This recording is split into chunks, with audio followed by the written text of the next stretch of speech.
ನೋಡಿ ಅಂತಹ ಪರಿಸ್ಥಿತಿಗಳು ಇದೊಂದೇ ಅಲ್ಲ, ನೀವು ನೋಡಿ ಬಹಳಷ್ಟು ಫ್ಯಾಕ್ಟರಿಗಳು ಕ್ಲೋಸ್ ಆಗಿದಾವೆ, ಹೌದು, ಬಹಳಷ್ಟು ಕಾರ್ಮಿಕರು ಮನೆಯಲ್ಲಿದ್ದಾರೆ. ಹ್ಮ್ ಇದು ಕೋವಿಡ್ ನಂತಹ ಎಕ್ಸಾಕ್ಟ್ ಸಿಚುವೇಶನ್ ಅಲ್ಲ, ಅಟ್ಲೀಸ್ಟ್ 25% ಅಂತಹ ಸಿಚುವೇಶನ್ಗೆ ನಾವು ಅರೈವ್ ಆಗಿದ್ದೀವಿ. ಅದಕ್ಕೆ ಇವತ್ತು ಪ್ರಧಾನಿಗಳು ಈ ವಾರ್ ಏನಾದ್ರು ಮುಂದುವರೆದ್ರೆ ತುಂಬಾ ದೊಡ್ಡ ಚಿಂತೆಗೀಡು ಮಾಡುವಂತಹ ವಿಷಯ ಅಂತ ಹೇಳಿದ್ದಾರೆ.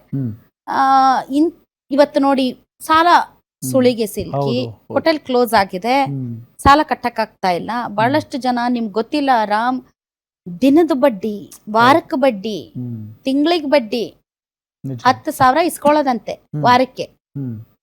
ಅವರು 2,000 ಹಿಡ್ಕೊಂಡು ಕೊಡೋದು 8,000 ರೂಪಾಯಿ. ವಾರ ಆದ್ಮೇಲೆ ನೀವು ಮತ್ತೆ 10,000 ರೂಪಾಯಿ ಕೊಡ್ಬೇಕು ಅವರಿಗೆ.